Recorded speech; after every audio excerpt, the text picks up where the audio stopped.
Paz do Senhor, nós vamos falar hoje de Números 16, 17 e 18.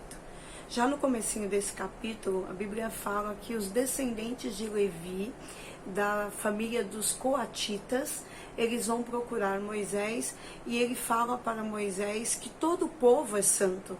Então que não tinha motivo de Moisés se colocar como acima deles, como alguém que estivesse num lugar, numa posição mais elevada. E aqui eu quero fazer a primeira pausa e vou falar com vocês. Vocês devem lembrar que eram os coatitas, que eram aqueles escolhidos pelo Senhor para que cuidassem dos utensílios do tabernáculo. E aí então eu fico pensando que esse povo que agora se rebela, se colocando de uma posição que eles querem ter uma posição mais importante, são aqueles que o Senhor honrou. Então, irmãos, é muito cuidado, precisamos ter muito cuidado quando nós somos honrados por Deus, para entendermos que tudo que vivemos e tudo que nós somos e tudo que nós temos é dele e por ele. Que nós não somos nada e nem temos aqui em nós nada especial, mas que nós precisamos tomar cuidado para que o nosso orgulho por aquilo que nós estamos fazendo não seja para nós como algo que seja a nossa própria perdição. Esses homens, eles falam para Moisés que eles se entendem que eles são santos e que toda a congregação é de pessoas santas. E o pior, aqueles filhos dos coatitas, eles vão até Moisés, só que eles levam com eles 250 pessoas, ou seja, aquele burburinho de que nós somos especiais, eles não começam e falam isso direto com o líder que eles têm ali naquele momento. Eles falam primeiro entre eles, eles vão alimentando um a um, falando do que eles se acham especiais um a um, antes deles fazerem então a grande rebelião. E aí então Moisés, que é um homem realmente separado por Deus, se prostra e vai orar. Se a Bíblia fala que ele cai no seu rosto e ele vai orar porque ele fica chateado. E aí então ele fala para esses, não basta vocês serem importantes em relação aos utensílios do tabernáculo, vocês também querem o sacerdócio. Então ele pede para que essas pessoas se juntem então na tenda da congregação e que o Senhor falaria com eles. Na hora que ele chama essas pessoas, a Bíblia diz que esses líderes dizem, eles não vão até Moisés. Olha já a soberba e a arrogância que eles estão de dizerem que eles simplesmente não vão atender a um pedido de Moisés. E aí sim Moisés se ira e fala, olha, amanhã nós todos vamos nos reunir diante da tenda e o Senhor então vai mostrar a quem ele escolheu como sacerdote.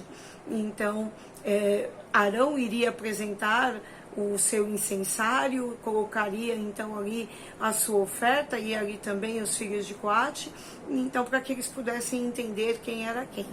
Naquele momento, quando eles fazem essa reunião em frente à tenda da congregação, a glória do Senhor desce sobre a tenda, e aí, então Moisés fala para eles, o Senhor fala para Moisés fala para eles que todos eles se afastem de perto, de próximo da família daqueles que estão se rebelando, porque se Moisés fosse alguém qualquer e que o Senhor não tivesse ali com ele e que não estivesse no comando das suas atitudes, então Moisés pereceria, ele não seria então aquele escolhido, não mostraria ali Deus que ele era um escolhido. Porém, se o Senhor realmente não fosse com ele e fosse com aquele povo, o Senhor faria algo muito maior. Ele iria, em relação aos filhos de Coate, desceria algo sobrenatural, alguma coisa aconteceria, a Bíblia fala dessa forma, e que aquele povo seria engolido pelo chão. E é exatamente assim que acontece. A Bíblia fala que é assim que Moisés termina de falar,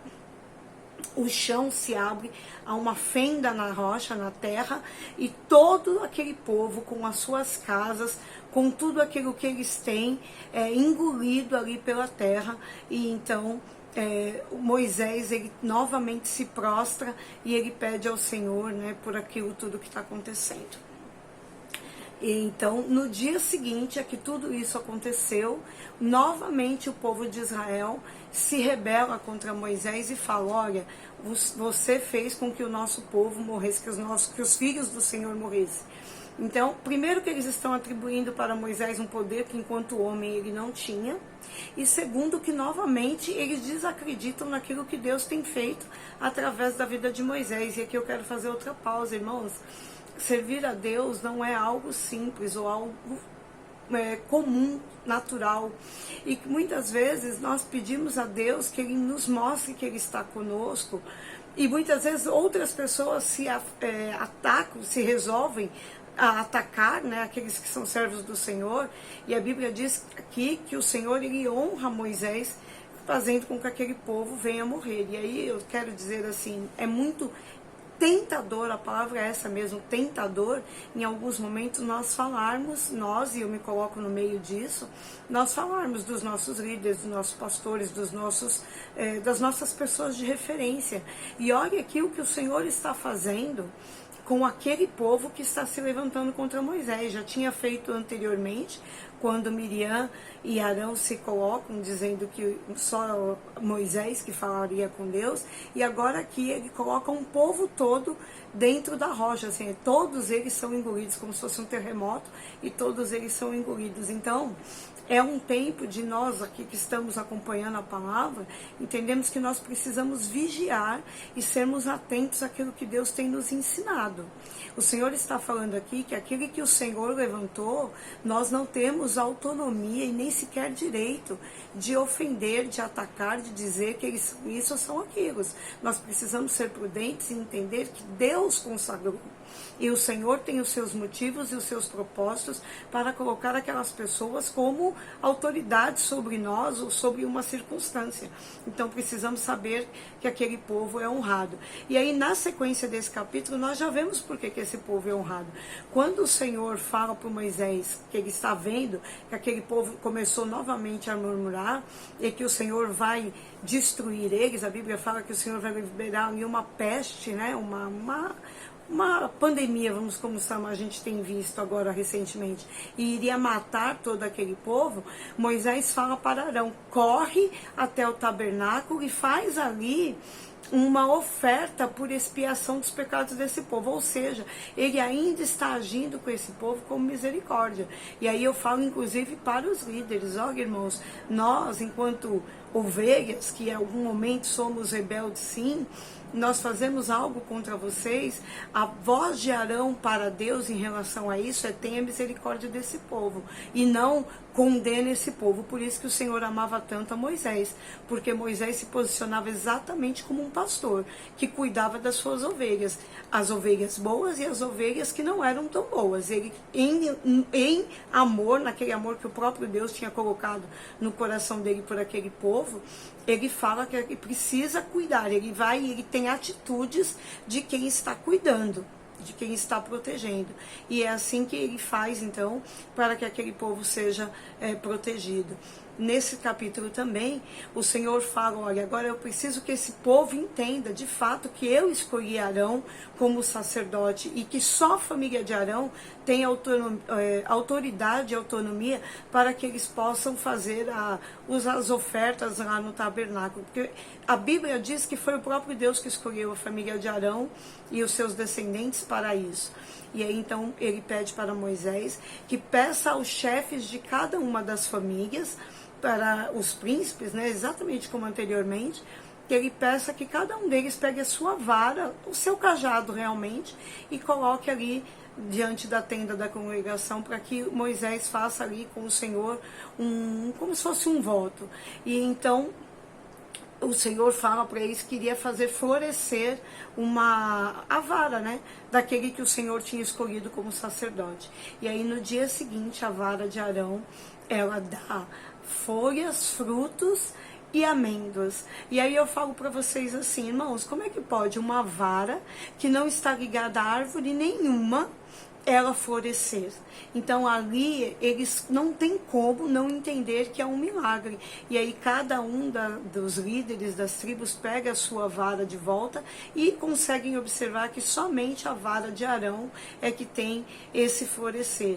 E o Senhor pede para que essa vara fique ali como uma lembrança para eles de que o Senhor escolheu a família de Arão para que eles possam estar ali na frente do tabernáculo fazendo todas as ofertas, aquilo que o Senhor fala para eles. Então, o Senhor também, na sequência desse capítulo, ele vai deixar claro que todas as ofertas dadas ali no tabernáculo, a família de Arão pode comer. E é porque isso é assim, a provisão do Senhor para a família de Arão, uma vez que a família de Arão ela não tem posses, uma vez que eles estão somente a serviço ali do tabernáculo. Ele também fala com a família de Levi que eles poderiam ser aqueles que estariam servindo a família de Arão, né? Que eles estariam auxiliando ali nos trabalhos do tabernáculo, e que esses, então, quando o povo de Israel trouxesse os dízimos à casa do Senhor, eles poderiam tirar uma parte daquele dízimo, como seria o dízimo para a família de Levi mesmo. Então a Bíblia até fala que eles dariam o dízimo dos dízimos. Então, mais uma vez o Senhor aqui fala da importância da oferta, né? Que aquele povo estava ali em caminho da terra de Canaã, mas mesmo assim eles precisavam se lembrar de entregar algo precioso para eles ao Senhor. E aqui também é mais uma pausa para nós falarmos, diante das coisas do Senhor, nós precisamos entender que estamos aqui e precisamos ofertar.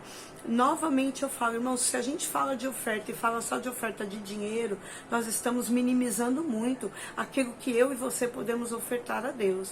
Nós precisamos ofertar a Deus a nossa oração, como Moisés fazia aqui, por toda a sua família, por toda a sua descendência, por tudo aquilo que lhe era importante. E eu e você precisamos orar a Deus e não falar assim, olha, eu desisto disso, eu desisto daquilo, porque eu estou vendo muitos problemas em relação a isso. Moisés viu uma infinidade de problemas em relação àquele povo que estava andando com ele, mas ele entendia que aquilo ali era o que o Senhor estava confiando na mão dele. Então ele não hesitava em dobrar os seus joelhos e orar e interceder por aquelas pessoas. Essa era a oferta de Moisés naquele momento. E essa oferta o Senhor espera de mim e de vocês nos dias de hoje. Amém? Eu agradeço os irmãos que estão comigo até aqui.